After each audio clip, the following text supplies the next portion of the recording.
Le café d'Europe 1 Sport. Thibaut Giangrande, Tom Villa. Bonsoir à tous, bienvenue dans la deuxième partie du Café d'Europe 1 Sport, toujours avec Tom Villa. Toujours présent, t'as pas réussi à te débarrasser de moi, c'est pas grave. Et notre invité cette semaine, Laurent Ruquier, qu'on ne présente plus, mais je vais le présenter quand même, animateur sur Europe 1, tous les jours, 16h, 18h30, on va se gêner. Et la télé sur France 2, le samedi soir, on n'est pas couché, bon, entre autres, humoriste, producteur, etc., etc. D'ailleurs, quelle casquette vous préférez ? Quelle casquette je préfère J'aime pas les casquettes, donc un bob. Voilà, plutôt. Je mettrais. Ça pourrait décoiffer. Ouais, non, je sais pas. Animateur radio, peut-être parce que c'est la première chose que j'ai faite et que c'est mon domaine de prédilection, la radio. Voilà. On reparlera tout ça plus en détail à la fin de cette deuxième partie. Mais d'abord, le sport, vous nous l'avez dit dans la première partie, fan de foot, du Havre. Là, on va aller sur un sujet. Vous nous avez dit aussi que c'était un peu moins votre domaine, les sports d'hiver avec les Jeux Olympiques qui viennent de commencer. C'est pas les sports que j'aime pas, c'est l'hiver. Ben, moi aussi, j'ai froid en ce moment, ça me fait des engelures. Ouais, du côté de Vancouver, cérémonie d'ouverture hier, les premières médailles aujourd'hui. Alors, les sports d'hiver, est-ce que vous pratiquez un petit peu déjà? Rien du tout. Vraiment, pour le coup, c'est vrai, je déteste ça. C'était pas pour faire rire. C'est le froid, quand même. J'aime pas le froid, j'aime pas le ski. Je ne skie pas. J'ai pas eu la chance d'aller au sport d'hiver quand j'étais jeune. Donc après un certain âge, c'est un peu tardif pour s'y mettre. Moi, j'ai essayé une fois, passer une après-midi à me foutre les jambes en canard, je sais pas quoi et tout ça. Alors vraiment, je suis revenu, j'avais la chiasse pendant 3 jours. J'avais attrapé froid. Enfin non, vraiment, je déteste les sports d'hiver. J'y vais avec mes potes de temps en temps pour Europe 1. On fait des émissions à l'Alpe d'Huez ou ailleurs. Mais pas de ski alors. Mais c'est pour leur faire plaisir. Franchement, moi je sors pas de l'hôtel. Pourtant, ça doit être gratos, non? Ouais, je sors pas de l'hôtel. D'accord. Mais les journées sont pas un peu longues du coup, non? Près du radiateur dans la chambre. J'ai toujours cheminée. J'ai toujours du boulot et puis effectivement il y a maintenant dans les hôtels, dans les sports d'hiver, des masseuses, des masseurs, enfin tout ce qu'il faut. Ah bon? Ouais. Je pars à Bourg-Saint-Maurice dans 2 semaines, on va voir.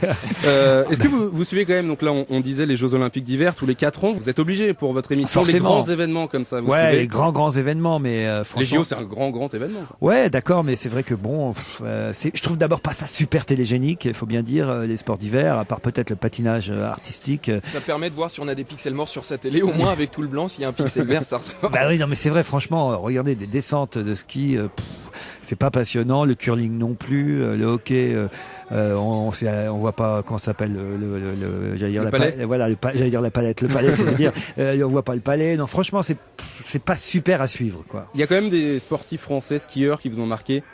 Non. Non, les Kili, Non, Kili, alors dites donc, je vous remercie, je suis pas si vieux que ça. Je devais avoir 5... Bon, alors lui, quel fan. Je devais avoir 5 ans, quand Kili, c'est 68, Kili, non, c'est les JO, c'est Grenoble, enfin, c'est dans les années 60, donc non, j'étais vraiment trop gamin pour Jean-Claude Kili. On le connaît, tout le monde le connaît, Kili, aujourd'hui, mais franchement, non, il n'y a pas de grands, je dirais, ceux que je connais le plus dans les JO d'hiver, c'est je suis plutôt de la génération Candeloro, qui me fait encore marrer aujourd'hui quand il commente, mais voilà, des gens qui vont fou rire plutôt que rêver. Mais autrement, non, j'ai pas de grands sportifs de jeux d'hiver qui m'aient marqué. Donc vous connaissez aucun Français en fait, par exemple, cette année? Oh bah oui, je connais le nom quand même quelques-uns. Je sais qu'il y a Julien Liseroux par exemple, en slalom, chance de médaille. Voilà, en ski, vous voyez, c'est pas mal déjà. C'est pas mal. Et puis pour quelqu'un qui aime pas Sandrine Aubert, c'est pas ça? En slalom aussi féminin. Voilà, à peu près c'est nos chances de médaille quoi que je connais. Ouais. Évidemment, comment il s'appelle, Brian Joubert pour le patinage artistique. Vous n'avez pas précisé que c'est une chance de médaille, c'est bien. C'est une chance de médaille aussi. Voilà en gros ce que je sais. On va passer tout de suite. Ça laisse un blanc. On l'a bien compris, les sports d'hiver, on va pas faire 10 minutes dessus.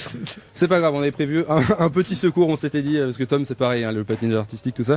On s'est dit on va faire un petit jeu, Laurent, avec vous, un jeu que vous connaissez bien. Allez, on va passer tout de suite au Qui qu'a dit quoi.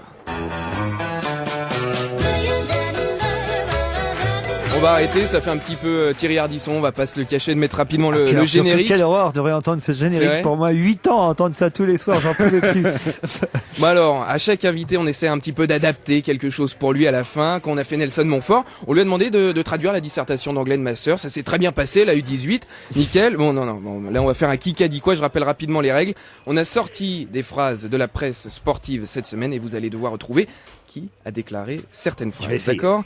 Première phrase. Quel sportif qui se lance en politique a déclaré: notre première rencontre remonte à 10 jours. Je vais raconter mon parcours. Marouane Chamakh à propos de François Bayrou. Ouais, c'est une bonne réponse. Et d'ailleurs, il a des petits problèmes en politique. Il arrive pas à savoir si, en gros, bon là, il est au MoDem, il le sait bien. Par contre, il aurait pu être à droite, à gauche. Lui, je crois qu'il s'en fout. Ouais, Bon, en ouais. même temps, il est non éligible. Il est 13e sur la liste de Jean Lassalle en Aquitaine. Mais C'est vrai que c'est curieux de se lancer en politique en même temps que d'annoncer qu'il va partir à Arsenal quasiment. Donc c'était un peu curieux, la double actualité le même jour dans les journaux. C'est votre avis sur les sportifs comme ça qui se lancent en politique Pourquoi pas, mais j'ai l'impression qu'il vaut mieux qu'ils attendent d'avoir terminé le sport. Peut-être un coup de pub là plutôt, non? Je sais pas exactement, un coup de pub pour le MoDem en tout cas, parce que Marouane Chamakh, ça reste en tout cas effectivement un des meilleurs joueurs du championnat en ce moment. Donc c'est plutôt un bon coup pour Bayrou et effectivement Jean Lassalle qui le prend sur sa liste. est-ce que comme Bernard Laporte, il va être déçu? Non? Ah ça peut-être parce que mais je crois qu'il va pas faire grand chose à part être présent sur la liste effectivement, et en plus il est non éligible. Je pense pas Oui. qu'on en reparlera beaucoup en politique. C'est sûr qu'on l'a entendu répondre aux questions des journalistes en conférence de presse. Lui-même n'avait pas trop l'air de savoir qu'est-ce qu'il Oui, faisait là. Hein, il reçoit un chèque ou pas? Deuxième phrase de la semaine. Allez, une autre phrase, un peu plus dure parce que vous avez été rapide sur la première. Un joueur de foot qui a déclaré: je ne suis pas Messi. Ah merde, alors ça je l'ai vu. Et on va voir que c'est vraiment pas Messi en plus. Je l'ai lu mais je me souviens plus. Je l'ai lu mais je me souviens plus. Milieu de terrain à Rennes.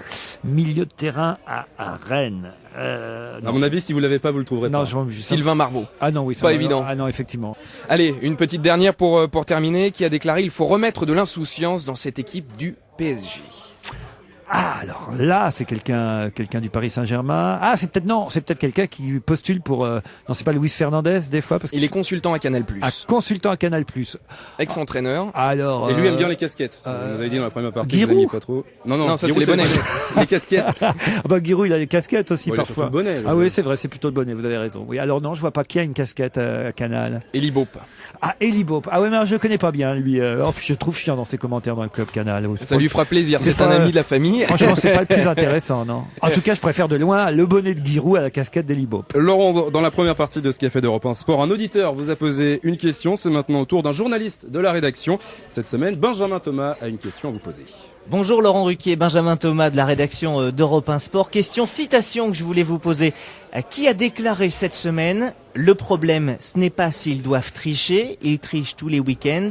La différence, c'est qu'ils le font très bien et que nous, on le fait mal. Donc Laurent Ruquier, qui a déclaré ça? À propos de quoi et à propos de qui? Alors je me demande si c'est pas à propos du match de rugby France-Irlande, puisque j'ai vu que les Irlandais voulaient gagner Exactement. évidemment dans le tournoi Destination. Alors donc c'est quelqu'un du 15 de France qui a dit ça, mais alors qui, j'en sais rien, parce que le rugby c'est pas non plus ce que je préfère. Non, puis c'est pas le plus connu. Hein. C'est Morgan Parra. le Ah ouais, alors demi-mêlée. j'aurais pas su, parce Alors, que ça, alors je regarde pas. Je sais pas pourquoi. Je sais que j'ai pas mal de mes potes qui aiment le rugby et qui disent mais pourquoi tu t'intéresses pas au rugby? Mais alors vraiment, c'est pas un sport qui m'a jamais attiré. Vous avez Même reçu le Chaval, calendrier, pourtant. même le calendrier, pourtant. Chut, attention. Et en plus, j'étais dedans, mais pas. Oui, mais derrière. Moi j'étais l'impression avait pas le marché. nez dedans, mais non, franchement non, je suis pas rugby quoi. Laurent, on l'a dit tout à l'heure à la radio, tous les jours, 16h, 18h30, on va se gêner sur Europe 1. Vous avez fêté vos 10 ans à Europe 1 il y a quelques mois, toujours une belle aventure en fait qui continue. Bah oui, écoutez, c'est pas mal. 10 ans, moi je pensais pas qu'on tiendrait aussi longtemps et je dis pas que je serais prêt à signer pour 10 ans encore, mais en tout cas, à mon avis, on est bien parti pour encore au moins une moitié. En Ah oui 2007, il y avait eu un moment de flottement, il y avait mis un panneau à vendre sur la devanture, et puis finalement vous étiez resté quand même. Bah oui, mais c'était Jean-Pierre Elkabbach qui avait mis le panneau. Hein. C'est une feinte. La télé également, tous les samedis soirs, on n'est pas couché sur France 2. C'est deuxième que partie des de onds, soirée. hein. De toute façon, on Oui, met une c'est bande pour de ça que onds. des fois, on se perd un petit peu. Là aussi, ça fonctionne, ça cartonne tous les samedis soirs.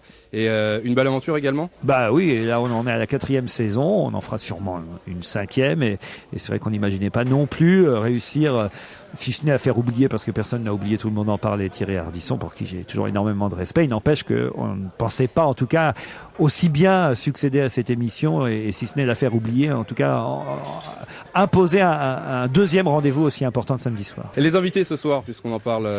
Alors ce samedi soir, Exactement. dans On n'est pas couché, c'est très intellectuel, c'est pas sportif du tout. Thibaut sort. Arnaud Klarsfeld, Bernard-Henri Lévy, Yann Moix, Jean Telet, et quand même pour la partie variété, propriété Amandine Bourgeois. Est-ce que 2 Doliprane sont fournis avant l'émission ou pas? Moi, je vais vous dire, puisqu'on a enregistré l'émission, je suis encore sous Doliprane.